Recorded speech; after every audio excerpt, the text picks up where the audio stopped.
Meu Deus! Evangelho de São Mateus, capítulo 5. Obrigado, Jesus! Amém? Deus abençoe a vida do meu amigo, pastor Everton, sua esposa, pastor, Deus abençoe os seus filhos. O meu pai, pastor Marcelo, está ali atrás, Deus abençoe. A minha amiga, a pastora Joana, quando eu comecei a pregar, todo mundo pregava na igreja dela. A pastora me ajudou muito, é uma bênção de Deus. O Ricardo, Deus abençoe. Mateus. Meus irmãos, o Evangelho segundo escreve São Mateus, seu capítulo 5, todos os irmãos acharam, amém? Amém! Vamos ler. E vendo ele as multidões, subiu a montanha, e ao assentar-se aproximaram-se dele seus discípulos, e pôs-se a falar, e os ensinavam, dizendo: Bem-aventurado os pobres do espírito, porque deles é o reino dos céus. Meu Deus! Bem-aventurados os mansos, porque herdarão a terra. Bem-aventurados os aflitos, porque serão consolados. Bem-aventurados que têm fome e sede de justiça, porque serão saciados. Aleluia. E bem-aventurados os misericordiosos, Meu Deus! porque alcançarão misericórdia. Amém, meus irmãos? Somente esses versículos. Meus irmãos, não se preocupa, tá bom? Que eu vou aplicar o tema também em cima desta palavra, porque uma das regras da hermenêutica é que a Bíblia interpreta a própria Bíblia. Então, iremos aplicar, amém? Meus irmãos, é necessário entendermos alguns pontos para chegarmos ao motivo a qual levou Cristo a pregar o sermão da montanha, conhecido como o Sermão do Monte, um dos sermões mais longos que existe na Bíblia Sagrada. É necessário entender que Mateus ele vai direcionar o seu evangelho aos judeus que estão dispersos dentro de Jerusalém. Mateus não foi o primeiro evangelho a ser escrito. O primeiro evangelho a ser escrito foi o evangelho de Marcos. Porém, Mateus ele é fluente tanto no hebraico quanto no grego. Quando lemos Ezequiel capítulo 1, vai dizer a Bíblia que Ezequiel está à beira do rio Quebar, isolado na Babilônia. Vai vir um vento impetuoso, o céu vai se abrir, e Ezequiel vai ter a visão da terceira classe da angiologia: anjos, arcanjos e querubins. Os querubins têm 4 rostos: rosto de leão, rosto de boi, rosto de homem e rosto de ave. Esses 4 rostos é representativo dos 4 ministérios de Cristo aqui na terra, e também direciona aos 4 evangelistas, porque Mateus ele traz Jesus como leão da tribo de Judá. Marcos traz Jesus, aquele que veio para servir e não para ser servido. Quando Mateus traz Jesus como leão da tribo de Judá, aparece a primeira face do querubim, a face de leão. Quando Marcos traz Jesus sendo aquele que veio para servir, não para ser servido, aparece o rosto de boi nos querubins. Quando Lucas direciona a sua escrita aos gentios, e Lucas, Jesus ele é 100% homem e 100% Deus, aparece agora nos querubins o rosto de homem. E quando João traz Jesus como Filho de Deus, aparece nos querubins o rosto de ave. Então, cada rosto tem um significado, e cada rosto representa o ministério de Cristo aqui na terra. O Evangelho de Mateus ele foi escrito por volta do ano 70 depois de Cristo. O Evangelho de Marcos, provavelmente no ano 65 depois de Cristo. O Evangelho de Lucas, provavelmente no ano 85 depois de Cristo. O Evangelho de João, no ano 85 a 95 depois de Cristo. Enquanto Mateus direciona aos judeus, Marcos direciona aos romanos, Lucas aos gentios e Lucas aos gregos, e João à população que está perdida na Ásia Menor por pregar a palavra de Deus. E quando adentramos Mateus capítulo 5, John Stott vai dizer que o Sermão do Monte é o mais lido, o menos vivido e o menos obedecido. Alguns teólogos afirmam que o Sermão do Monte é o bisturi de Cristo para fazer uma avaliação de dentro para fora de todos aqueles que englobam o reino de Deus. Mas Abraão, por qual motivo que Jesus agora vai começar a pregar o Sermão da Montanha? É bem verdade que Jesus, ele vai observar dentro da multidão, e ele sabe muito bem que aquilo que Roma oferece, a multidão pode ver. Aquilo que Roma oferece, a multidão pode tocar. Mas o reino que Jesus oferece é um reino que ninguém consegue ver, mas apenas acreditar para entrar nele. Então Jesus começa a entender o que a multidão precisa. Porque a população romana oferece aquilo que eu quero, mas o reino não vai oferecer aquilo que eu quero, mas aquilo que eu preciso. Quando diz a Bíblia, buscai primeiro o reino dos céus, a sua justiça, e as demais coisas vos serão acrescentadas. A partir do momento que você busca o céu vai dar aquilo que você precisa e não aquilo que você quer. Jesus entende isso e começa a explicar o Sermão do Monte da montanha, porque Roma oferece aquilo que eu posso ver, mas Cristo vem trazer um reino que não é desse lugar. O reino dele, Jerusalém, de hebraico é Yerushalá, que significa aquilo que vem de cima. O reino dele vai descer e ser estabelecido quando todos nós seremos arrebatados, transformados de um corpo corruptível para um corpo incorruptível, de um corpo mortal para um corpo mortal. Aí sim entraremos no reino de Deus. E é bem verdade também, meus irmãos, que todo sacrifício no Antigo Testamento significava Deus se aproximando do seu povo. No hebraico é corban, que isso, Abraão? Está perto do próprio Deus. Quando Deus diz, Moisés, diga ao povo para passar o sangue nos umbrais da porta, Deus estava dizendo a Moisés assim: Moisés, enquanto o anjo da morte passar, eu estarei perto do meu povo, e aonde o sangue estiver, aonde o sangue estiver, o anjo da morte não vai entrar. Mas isso significa que eu sou totalmente dependente de Deus. Quem mora aqui, pastor? Pobre de espírito.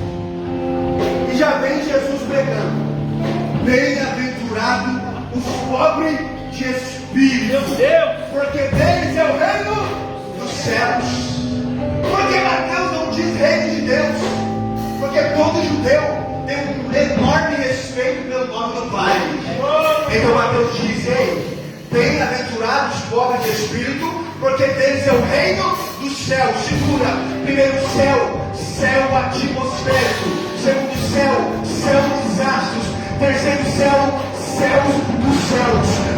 Meus irmãos, lembra de Isaías capítulo 6, quando Uzias foi, Isaías estava preocupado, chorando, porque havia muito ali, mas de repente, quando Isaías se torna alguém pobre de espírito, independente de Deus, diz a Bíblia, o nome que morreu Messias, Senhor.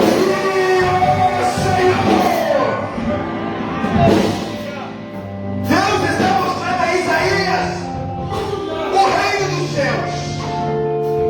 Foi um fio de escarlate que salvou Raabe. A partir do momento que eu me torno um pobre de espírito, eu sou dependente de Deus. Pobre de espírito é pitorrois, que significa eu não tenho mídia. Meu Deus, Eu sou pobre, não preciso de status, não preciso de nada. Por quê? Porque eu sou totalmente dependente dele. Segura, meus irmãos, eu não tenho influência na sociedade, Para a sociedade eu não sou ninguém. Para aquela pessoa eu não posso nada. Mas olha Deus dizendo: bem-aventurados os pobres de espírito, aqueles que ninguém dá nada, aqueles que não têm status, aqueles que não têm influência, eles são o reino dos céus. Jesus entregando isso, meus irmãos, porque Roma mostra um reinado que eu posso ver. Lembra de Hebreus 13,14 que faz memória? Eu não busco a felicidade permanente, mas agora aquela que está por vir. Você tem noção disso, meus irmãos? Lembra quando ele diz que ele vai preparar um lugar e que na casa do Pai tem muitas moradas? Lembra? Pai nosso que está no céu, santificado seja o teu nome, venha a nós o teu reino, lembra? A campanha pelo sangue não é o sangue que nos redimiu pelo pecado, é o sangue que nos justifica, e é pelo sangue que eu vou entrar no céu. E Jesus sabe que a multidão precisa de uma palavra. Mas o que me chama a atenção, que todos nós lemos o Sermão do Monte, mas poucos de nós vivemos como o Sermão do Monte. Poucos de nós obedecemos o Sermão do Monte. A palavra para mim e para você nessa noite é: seja pobre de espírito, seja totalmente dependente de Deus. Lembra, meus irmãos? Ele entra no barco, para a polpa do barco, e fica em silêncio. Uma grande, enorme tempestade se levanta. Os discípulos estão com o mestre, mas não são dependentes dele ainda. Os discípulos estão com o mestre, mas não são pobres de espírito ainda. Ele vai dizer: mestre, a gente vai perecer. Jesus se levanta, vai repreender o vento, vai acalmar a tempestade. Eles queriam chegar em Gadara. Chegando em Gadara, o sangue ia libertar o endemoniado, mas Satanás é tão esperto que no meio da trajetória vai levantar uma enorme tempestade para impedir Jesus chegar do outro lado. Ei, a tempestade ali não foi por acaso. O próprio Satanás levantou para impedir Jesus de chegar até o outro lado. Mas, meus irmãos, ele domina tudo que é o céu, tudo que é a terra. Jesus tem todo o controle. A partir do momento que os discípulos se tornaram dependentes dele, ele se levantou, repreendeu o vento, acalmou o mar e deu uma grande promessa.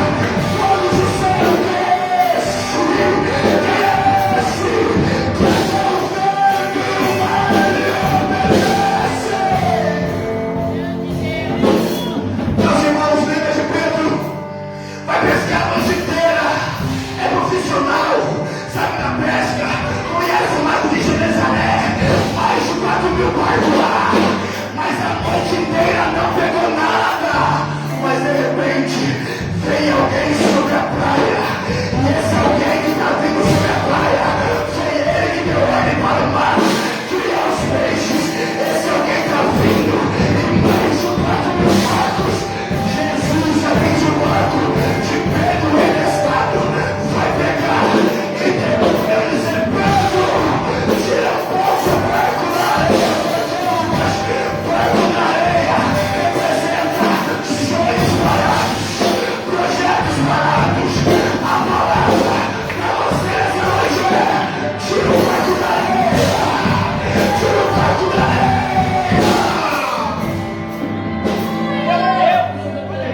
Vamos lá. Senhor, pesquei a noite inteira, mas pela tua palavra eu vou voltar. Mas me chama a atenção, pastor. estão lavando as redes. Só lá na rede tem pescoço, meus irmãos. Meu Deus, olha isso. E por qual motivo que eles estão lavando as redes? Grego é catatizo, aperfeiçoamento de rede. Eu vou aplicar outro para você entender. Lançar a rede em lugar raso só traz folha, não tem peixe. Às vezes o problema nunca foi a rede, nunca foi o barco, nunca foi Pedro, mas sim o lugar que ele lançou a sua rede. Sai do raso, meus irmãos. Tem muito crente no raso, sabe por quê? Porque não está totalmente dependente de Deus. A partir do momento que ele tem um barco e prega, ele volta, porque agora eu sou dependente do Senhor. Lembra, meus irmãos, Bartimeu dependia de uma capa e de uma escola. Jericó no hebraico, terra de fragrância. Bartimeu sente todos os cheiros, mas naquele dia tem um cheiro diferente passando por ali. Ele dependia totalmente da capa, não era povo de espírito, e muito menos dependente de Deus. Mas quando ele entende que quem passa ali não é qualquer um, não é qualquer homem, e menos qualquer mulher, Jesus Cristo do fim, tem misericórdia de isso. Misericórdia do grego, Elíseres, clamando no coração. A partir do momento que ele começou a clamar no coração, ele se tornou totalmente pobre de espírito. E quando ele se tornou pobre de espírito, a multidão mandava ele se calar. Mas quem é dependente dele não se cala. Em nenhum momento, quanto mais a multidão mandava calar, mais ele clamava, mais adorava. E diz a Bíblia, Jesus parou. E quero dizer o que eu faço, Senhor, que eu apenas vejo. Lembra? 18 anos encurvada. Meus irmãos, é tido como um monstro para a sociedade. Eu estou no verso 1 ainda, meus irmãos, tá? Vamos lá. Lembra? É um monstro para a sociedade. Vai entrar na sinagoga. Vai ter uma sinagoga. Galeria na esquerda, galeria na direita, e o pátio. No fundo da sinagoga existia uma cortina, e essa cortina limitava a visão de qualquer pregador humano. Meu Deus, olha aí. Ela vai no sábado, e quem vai pregar no sábado? Jesus. 18 anos sem olhar para o céu, mesmo assim foi para a sinagoga. Tem cortina para impedir a visão de Jesus, mas diz o texto, pastor, abre por isso que o texto, e olhando ela, Jesus olha a mulher além das cortinas. Eu não sei qual é o seu problema, mas hoje Jesus está te olhando além das cortinas. Não tem nada que pode limitar a visão do nosso Jesus.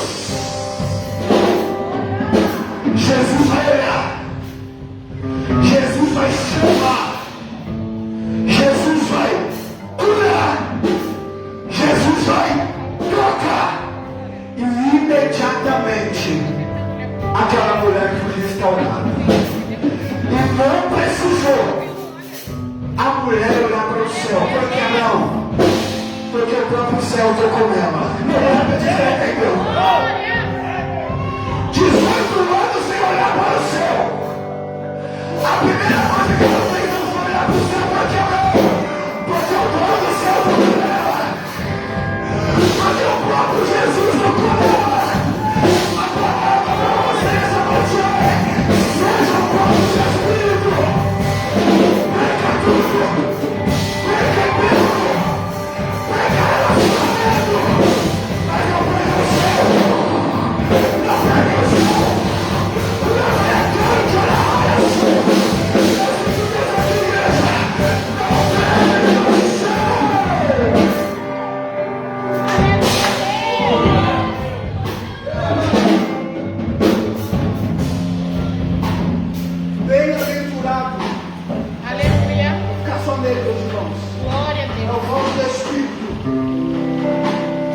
deles é o reino dos céus. Uma pessoa que não é influente, uma pessoa que não está com status, uma pessoa esquecida pela mídia, é uma pessoa que às vezes passou pra gente, não tem muito valor. É uma pessoa que é esquecida por aquilo que é humano, mas lembrada por alguém que é celestial. Oh, sinto Deus aqui, meus irmãos. A igreja não pode perder quem é lá. A igreja não pode perder a essência. Ei, o casamento judeu é assim. O rapaz pede a mão em casamento. Durante um ano ele trabalha para comprar um dote. Depois de um ano ele volta. E a noiva tem que se manter com caráter de noiva. A noiva tem que se manter com uma aliança de noiva. A noiva não pode perder o caráter de igreja. A noiva ainda é igreja. A igreja não pode perder sua aliança com Deus. Não permita que o mundo entre dentro das igrejas. Não permita.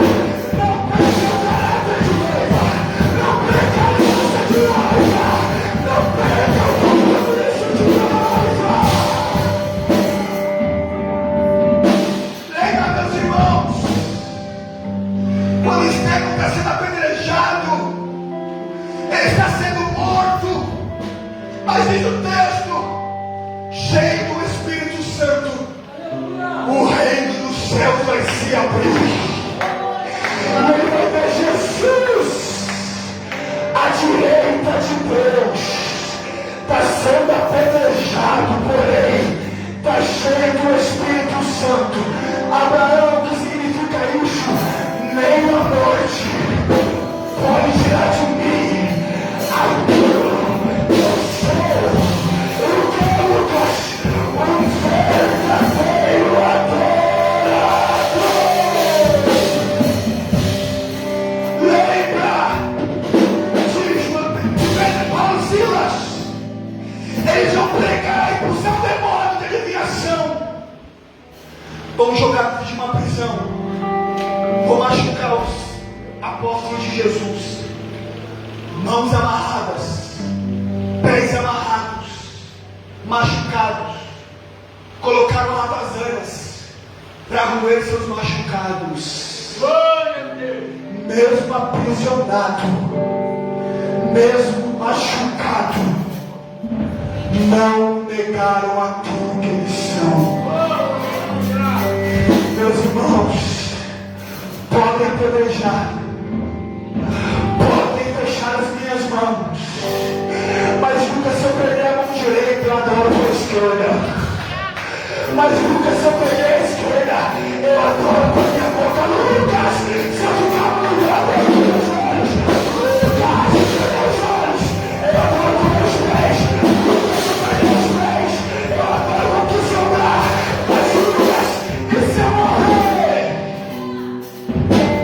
Quando eu chegar no céu, eu vou continuar adorando a Deus. Meus irmãos, não tem prova, não tem luta, não tem mais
independente de Deus.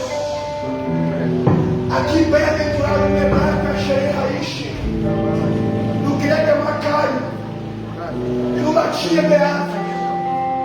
A Sherei Haish no hebraico significa uma alegria que Cristo constrói dentro de mim. A Sherei Haish no hebraico significa uma alegria construtiva. Macaio no grego, uma alegria que está sendo construída por Deus. E Beatos no latim, uma alegria eterna. Quando Jesus começa a ensinar o sermão da montanha, Ele está dizendo assim: bem-aventurado você. Você é uma cara na mão de Deus, uma alegria que está sendo construída. Você é uma Sherei Haish, uma alegria construtiva. E você é um Beato no latim, uma alegria externa, uma alegria eterna. Meus irmãos, o único que pode construir uma verdadeira alegria é Jesus Cristo de Nazaré. Homem não pode, mulher não pode, então não pode, talento não pode, emprego não pode, é tudo uma alegria passageira, mas Jesus pode construir uma alegria eterna.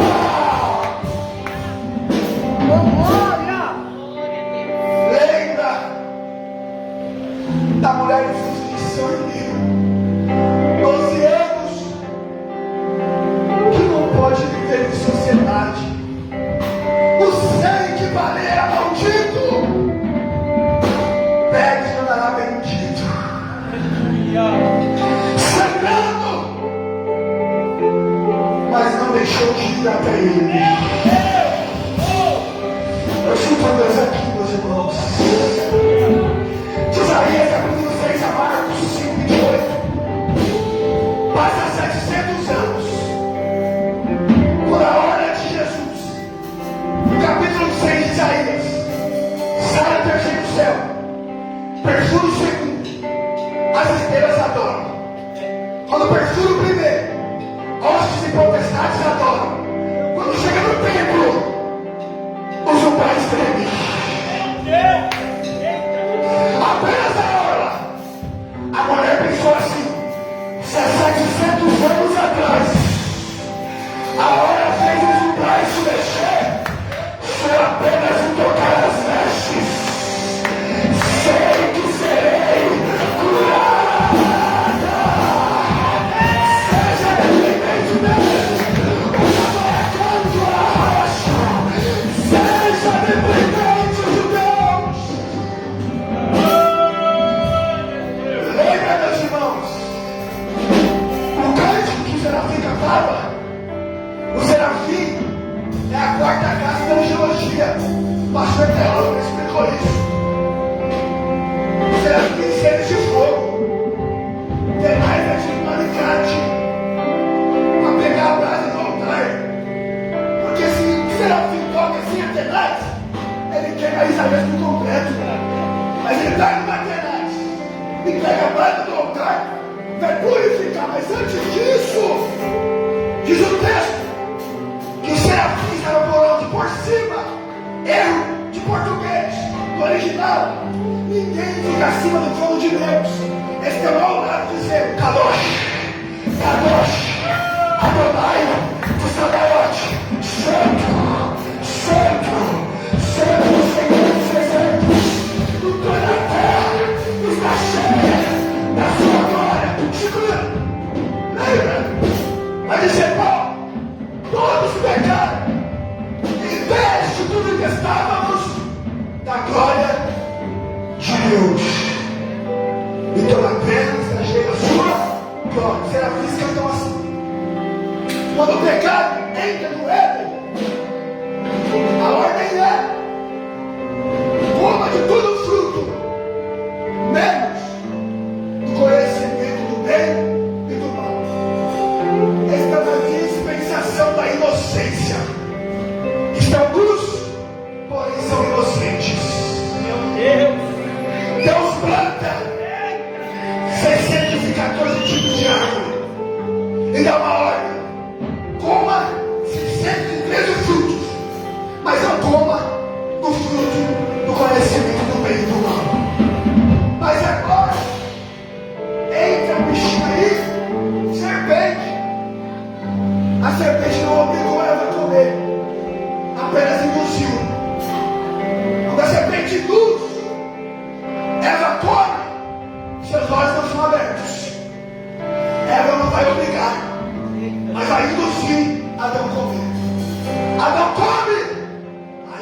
olhos foram abertos.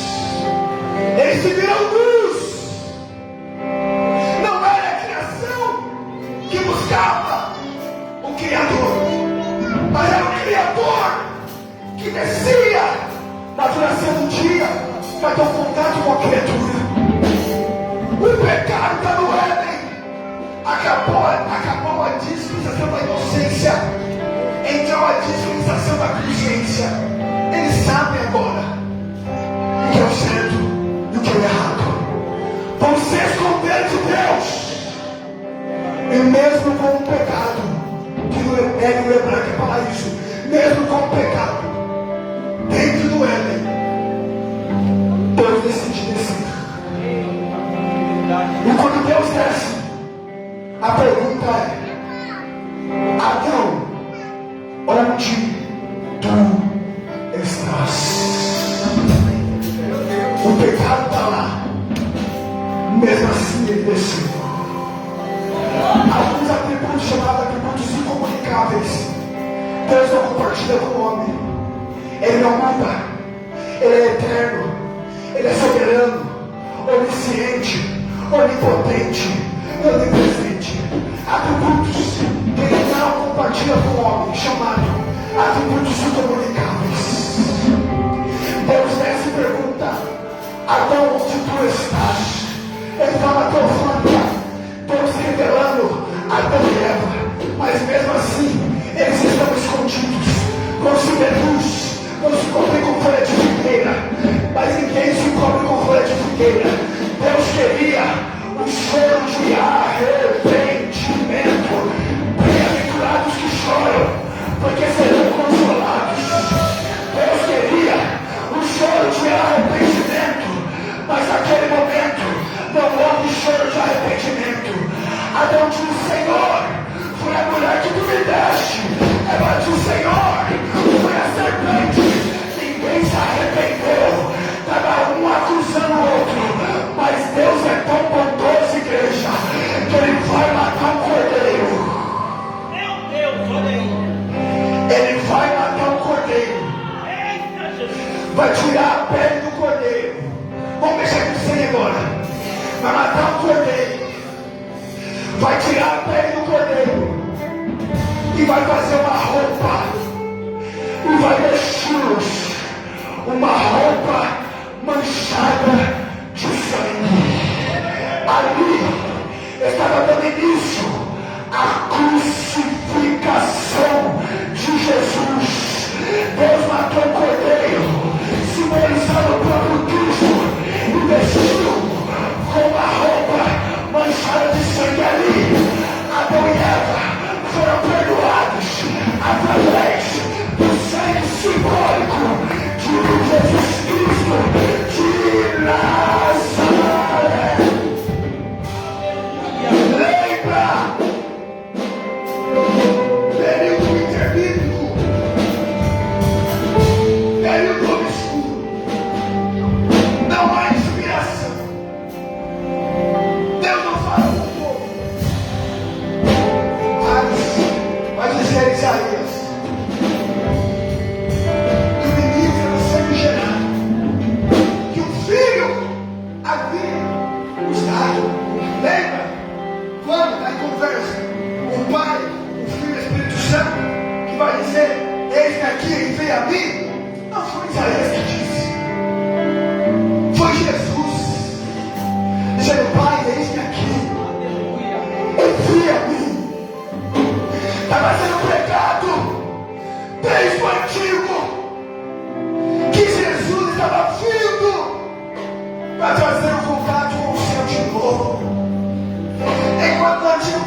virgem. Lembra quando Deus diz: olha, da semente da mulher vai nascer que vai pisar na cabeça, mas ela ferirá o calcanhar. Lembra quando Deus disse isso? Jesus está sendo gerado dentro de Maria, sendo alimentado pelo cordão umbilical. Tudo que a mãe come, o filho come. Tudo que a mãe bebe, o filho também bebe. Diz o texto que ele vai deixar a glória, que ele vai deixar o trono, vai se fazer como homem. Diz o texto que no princípio era o verbo estava com Deus, o verbo era Deus. Tudo foi feito por intermédio dele, e sem ele nada do que foi feito havia sido feito. Lembra que o verbo se fez carne, habitou entre nós e mostrou as suas maravilhas como o unigênito do Pai. Lembra, meus irmãos, que ele vai nascer na manjedoura emprestado. Lembra de rei, deve ser carpinteiro, mesmo se tendo criado a carpintaria. Esse era o nosso Jesus. 18 anos, ele sobe do cenário, e com 30 anos ele aparece. Mas antes, tem alguém preparando o caminho. E esse alguém está pregando sobre arrependimento. Arrependente, porque é chegar no reino do céu. João Batista. Antes de Jesus vir, era necessário alguém abrir o caminho. Lembra? Quando ele disse: eu sou o caminho, eu sou a verdade e eu sou a vida. Por causa do pecado, o caminho havia sido fechado, mas João veio para abrir o caminho. Vai dizer: João, está vindo um aí, que ele é após-me, abrir antes de mim. Eu não sou digno nem de desatar as suas sandálias. Eu vos batizo com água, porém ele vos batizará com o Espírito Santo e com fogo. De repente, João vai observar e vai dizer: eis ali o cordeiro que vai tirar o pecado do mundo. Meus irmãos, Paulo vai dizer que por um homem só o pecado e a morte havia entrado no mundo. O primeiro Adão pecou, mas o segundo Adão, mesmo sendo homem, não pecou. O segundo Adão fazia cego voltar a enxergar. O segundo Adão fazia tudo voltar a falar. O segundo Adão fazia paralítico voltar a andar. O segundo Adão ressuscitava mortos. O segundo Adão multiplicava pães e peixes. O segundo Adão era Jesus. Meus irmãos, o segundo Adão, quando Paulo diz que todos pecaram, estávamos longe da glória, rabo de cabo de hebraico, amor, benignidade, honorabilidade, autoridade, unção. Estávamos longe, mas ele veio. Vai ser batizado por quem? Por João Batista. Diz a Bíblia, quando Jesus desce as águas, e quando ele sobe as águas, o reino dos céus vai se manifestar. Diz o texto que o céu vai se abrir, o Espírito Santo vai descer em forma corpórea de pomba, e uma voz vai dizer: esse é o meu filho amado, a quem me compraste. Lembra de Mateus capítulo 17? Jesus leva os seus discípulos ao Monte Tabor para se transfigurar. Ele vai se transfigurar seu rosto, vai resplandecer como o sol, e suas vestes brancas como a neve. De repente, aparece Moisés e Elias. Pedro vai dizer: Senhor, o que eu faço? 3 cabanas, uma para o Senhor, uma para Moisés e outra para Elias. De repente, uma fumaça vai tomar conta do ambiente e uma voz vai dizer: esse é meu filho amado, aquele me compraste. Ali, o rei dos céus havia se manifestado. Lembra quando Jesus leva os seus discípulos para o Getsemane para orar com ele? Diz o texto que ele vai se atascar um tiro de pedra. E diz a Bíblia que ele vai orar intensamente, que o suor vai se tornar em gotas de sangue. Getsemane, meio da crucificação, enquanto ele é o início da crucificação, o Getsemane é o meio da crucificação. Jesus vai ficar tão agoniado e vai dizer: Pai, se for possível, tira de mim esse cálice, mas que seja feita a sua vontade.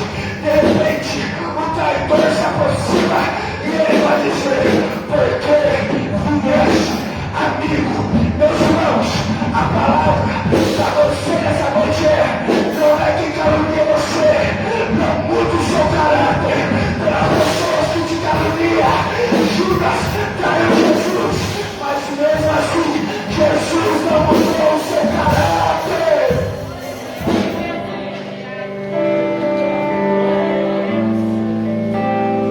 Vamos lá, Marcos capítulo 15, verso 21.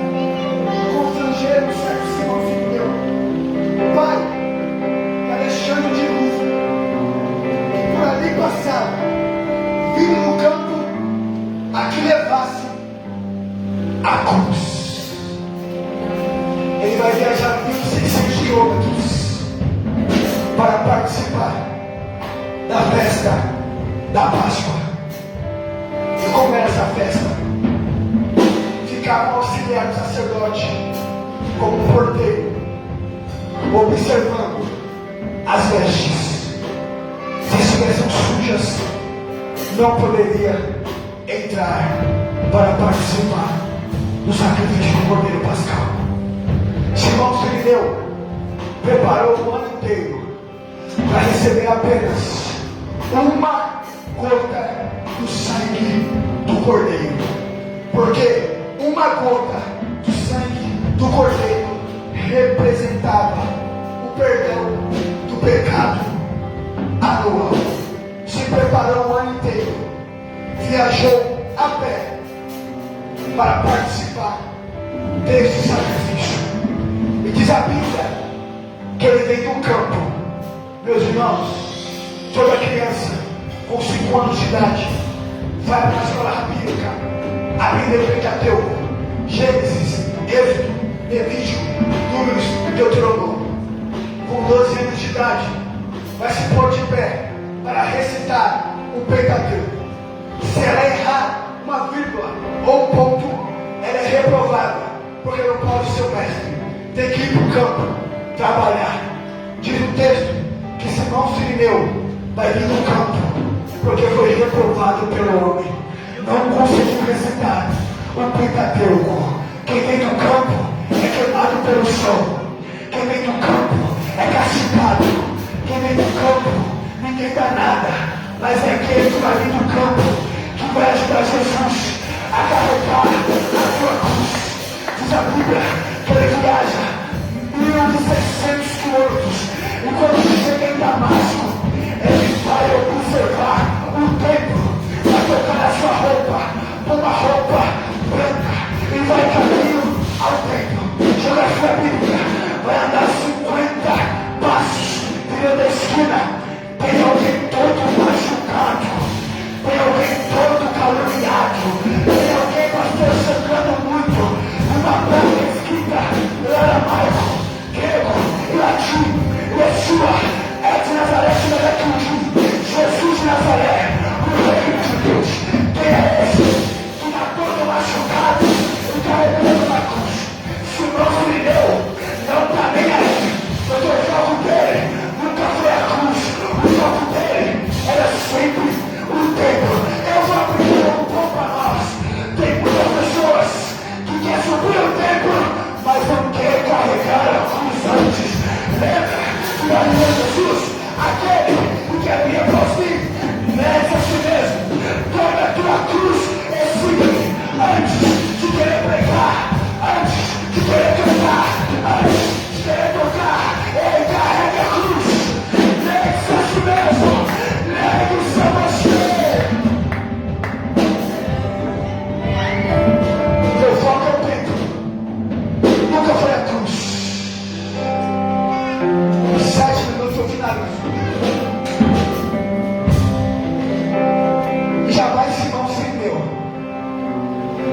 Meus irmãos, quando ele chega perto, diz a Bíblia que um soldado vai constranger Simão Sirineu a carregar a cruz.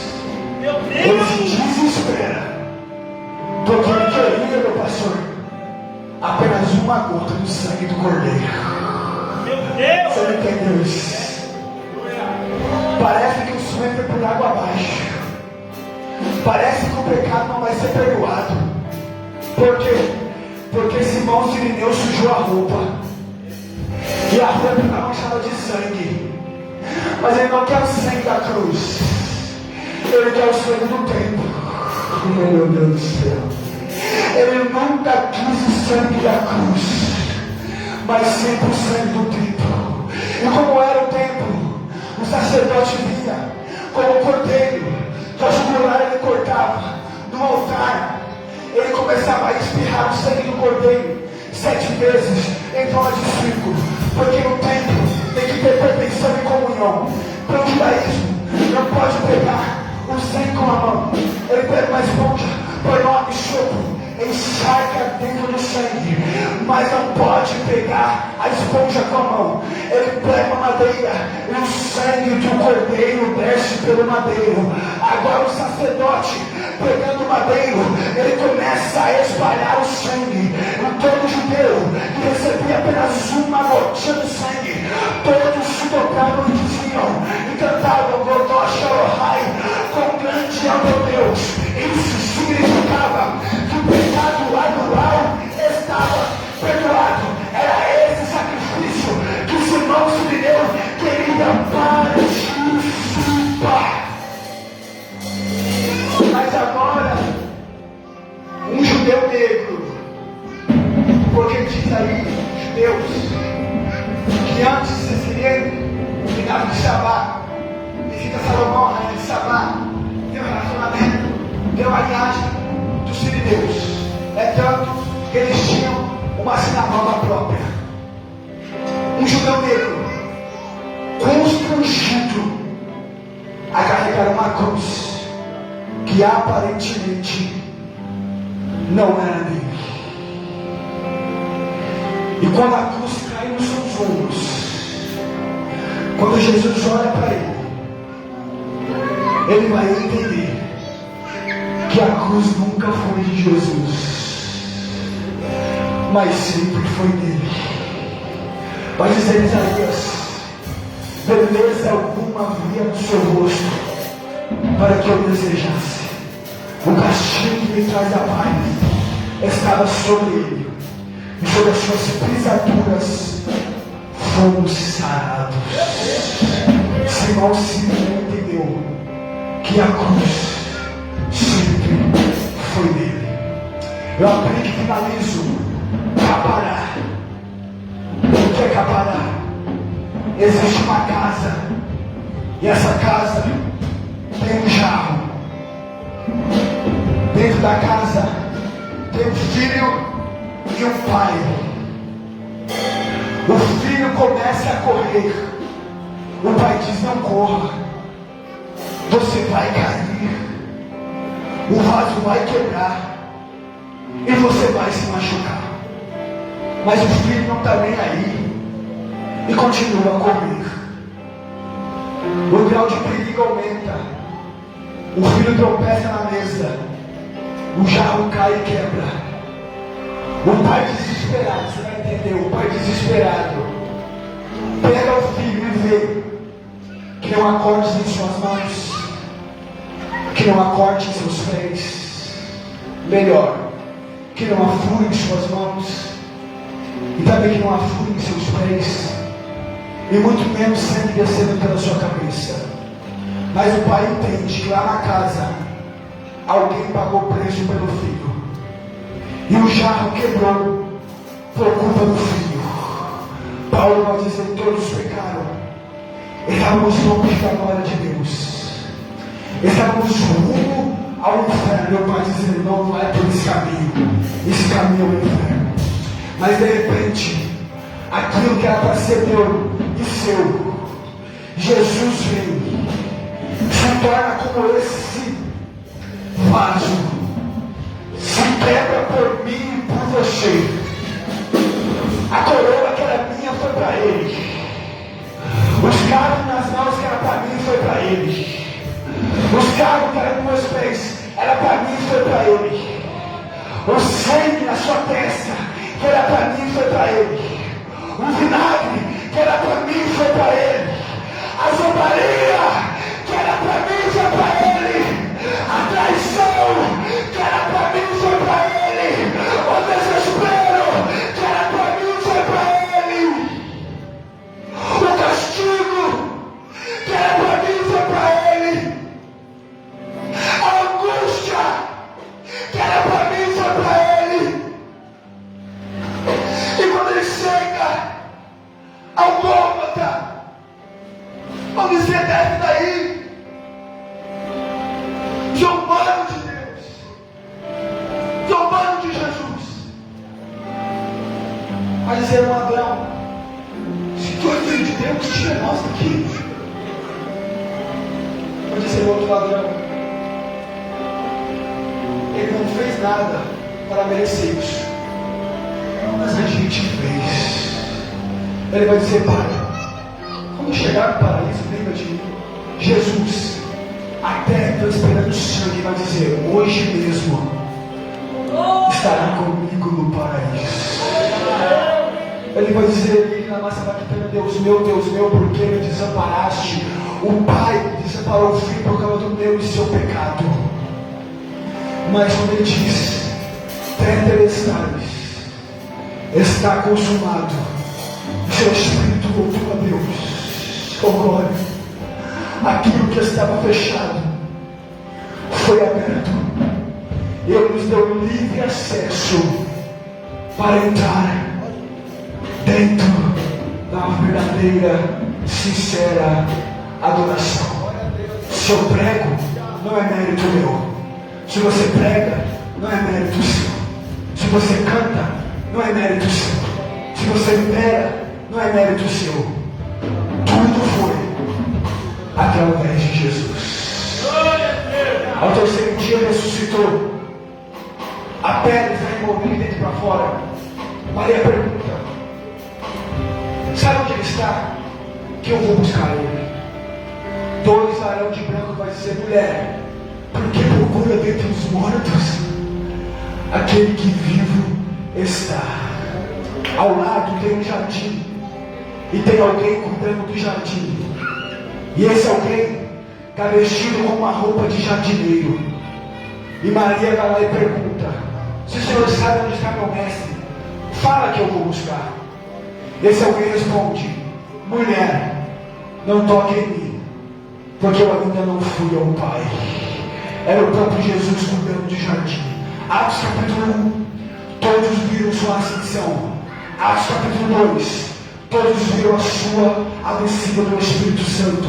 Atos capítulo 3, uma enorme pregação, e 3.000 almas aceitaram Jesus. Atos capítulo 4, a igreja começa a evoluir. Atos capítulo 12, Pedro é preso, mas é solto, porque a igreja ora. Apocalipse vai dizer que agora ele está vindo, e a nova Jerusalém está preparada para todos aqueles que lavam as suas vestes no sangue do Cordeiro. Meus irmãos, chore na presença e seja totalmente dependente de Deus. Aplauda o Senhor nessa noite.